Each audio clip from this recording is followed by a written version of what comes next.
So this officer is from Montana, okay? And I really like this guy, this question.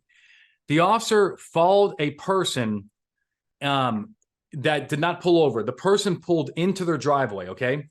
And when the cop went up there, the cop was basically trying to do a traffic stop on their curtilage. That's very important for you, John. And basically the driver said, you know what? I want you to leave. I don't want anything to do with you. The cop did not leave. And one thing led to another. The person was ultimately arrested for DUI. Now, the officer brought up a case out of Montana called State versus Smith, 2021, from the Montana Supreme Court. In fact, I don't even think Montana even has an appellate court. It might be just district court, Supreme Court. Just as a little factoid. But that court said we have a problem. That court is saying that once the officer was told to leave, and the cop is on curtilage, the cop has to leave unless the cop has exigency. Now, the court did find that the going onto the curtilage initially was okay under general rules of the Fourth Amendment, that there was no reason to believe that they wouldn't necessarily want to talk to them while they're on their property. Maybe they're trying to property curtilage. Maybe they're trying to park their car on the curtilage so they don't get towed, whatever. But that is the issue. So what do you think? What do you think about that premise? Let's start with the first question, John. What do you think about a cop trying to pull somebody over and they pull into their driveway? Do you think cops have the authority under the Fourth Amendment to even make initial contact with them? Yes or no? Or do we violate Lang versus California? And if you can do me a favor, explain really quickly what that case is when you give me your answer. Okay. So Lang versus California, officer observes a vehicle engaged in city code violation. He goes to pull it over. The vehicle flees from him in California. 4-second pursuit results. Lang pulls into his garage. Garage door starts going down. Officer walks over, sticks his foot in the garage door, trips it. Garage door rolls back up. He enters the garage, makes contact with Lang, ultimately arrests Lang for DUI, failure to stop for law enforcement, and the city code violation. Bump the music. All misdemeanors in California, right? Misdemeanor unlawful flight, misdemeanor city code violation, and then misdemeanor DUI. Yep. And so then the question was, these are the facts that went up to the United States Supreme Court, and the United States Supreme Court resolved once and for all this circuit split that said, is the severity of the crime a factor in a hot pursuit analysis? And unfortunately for us, the facts of the case were those of Lang versus California. And the United States Supreme Court came out and said, yes, the severity of the crime is absolutely a factor in hot pursuit. If you have misdemeanor crimes only, if you are going to enter the place that has the highest level of Fourth Amendment protection, you need a misdemeanor plus, usually misdemeanor plus some form of exigency, right? And so basically, if I'm understanding the fact pattern correctly, what Montana is doing is expanding Lang versus California almost to not only include the physical structure of the home, but curtilage as well. Does that seem like that's what we're doing? In a way, but they are giving us a little bit of grace here in allowing the officers to at least make contact with the driver on the driveway. I don't think we can use Lang for the same premise. In other words, if the person makes it into their driveway into their garage, the cop would need to articulate exigency or a warrant or something before the entry into the garage. Would you agree with that? I would. And so that, we've had this conversation before, right? Collins versus Virginia is distinct, in my opinion. The location of the vehicle far back beyond versus in the driveway as I walk past it, right? So we don't need to go down that rabbit hole. No, I would just love to talk to you about this, because I actually think that this case, I think we agree more on that than we do, because this case actually reinforces what I think. I think that, anyway, go ahead. I don't want to cut you off. I'll tell you my little 2 cents about it. You threw in Collins, and it's a case I'm very passionate about, but go on. Okay. And so basically the question here, right? In Lang versus California, there was no issue. There was no analysis of the officer walking up the driveway, right? The issue came when he sticks his foot, he breaks into that opening. He pierces the threshold, right? He breaks into that red force field and then physically enters the home, right? This attached garage is part of the home. Mhm. And so it's not just encroaching on curtilage. And so no analysis in Lang versus California gave any weight to the fact that he walked up the yellow. It was that he went in the red. And so now what Montana's doing here is Montana seems to want their cake and eat it too, right? They want to eat their cake and have it also. Because why? They're saying if the guy goes onto the driveway, you can follow him onto the driveway, presumably yellow, to make contact with him, because there is no presumption that he is going to refuse your admittance, despite the fact that he just ran from you in a car. Yep. That certainly suggests to me that a reasonable officer would know he's not going to allow them on his curtilage. Yeah. I'm glad, but I agree. I agree in a very realistic, but I'm also glad that the courts are giving some latitude here, because I'm like, first of all, I've been teaching this and I've never had one case ever say that I'm right. I mean, I haven't found any case that said I'm wrong. So, you know what I'm saying? But, and also one thing we got to caution our viewers on, this Montana case is full of references to Montana constitutional case law, right? Montana is a more restrictive state than other states, and sometimes people don't realize that, because Montana sounds very cowboy, but it is actually it's a little bit more aligned with New Mexico than it is Nevada, right? So anyway, I like this because I have been teaching cops that, look, Lang versus California is the home. You're physically entering the home when you enter that garage. But I do believe that cops, even though the person fled, can at least go up there and try to make contact, because they may have another reason for fleeing. They don't want their car to be towed, whatever, right? But then we have a situation where this driver said, leave. And I got to tell you, I agree with Montana. I agree. I think that, look, if the Supreme Court says that curtilage is treated like the home itself, and now the person has expressly revoked their implied consent to be there, if we had it at all, by the way, but if they revoked their implied consent to be there, then you next need to transition into the whole, how am I going to stay here and override his rights? What gives me the authority? And that you better look for exigency. Yeah. And by the way, the court said that.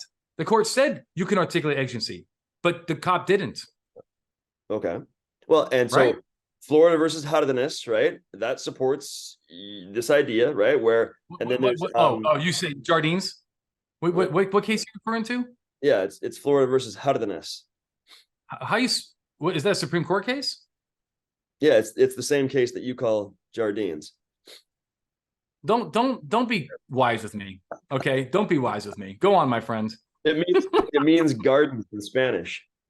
I love it. Go on. I love it. I know I've been saying that name incorrectly for the whole time, but I don't have your Latin flavor. So go on. There you go. Little salsa, little spice. I love it.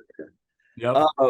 So I mean, we talk about this, it implied social license, right? And so if the person specifically says, get off my property, I mean, you've got a Nevada case on that, right? They go up, they're doing the knock and talk. The guy looks out the window and is like, get off my property, and they don't, and that's an issue. Oh, no, right? It's not Nevada. It's the First Circuit. It's the First Circuit. I'm sorry. I thought it was Nevada. It's Frank. No, the one where they're trying to arrest him, and oh no, you're saying, I'm sorry, I do have a Nevada case. I thought you wanted to go on. I have cases on it. Yeah. And so here's the thing, right? And this is why I'm struggling with this Montana case, because if they're saying that I can go onto the yellow and walk up to him and say, hey, sir, are you all right? And he's like, screw you, get off my property. Can I grab him at that point? I've got PC for him. Yes. Okay. Yes. I think that's not what happened here, but I think they would have to say yes, right? As long as you have lawful access. But here's the problem, Johnny. He's in the car. So you would be making another constitutional intrusion into the vehicle, and the motor vehicle exception doesn't apply. So you're not going to be able to, I don't think you're about to open his door and pull him out. I don't. But Well, if he came out of the car, here's the thing. go ahead. No, I mean, we're going down a rabbit hole, aren't we? Because am I Maybe. still on a traffic stop?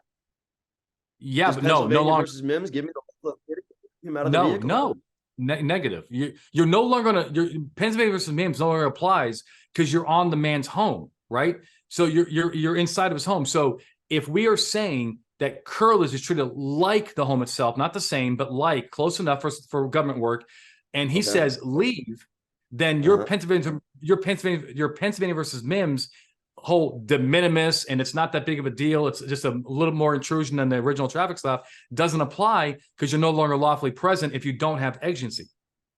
Is he So required no, to identify himself to me? no, He's operating a motor vehicle, right? I know. But the problem is you're back to Lang. Sure. If what you're saying works, then why can't you just go up to Lang inside his garage and do everything you're saying right now? Why can't go ahead.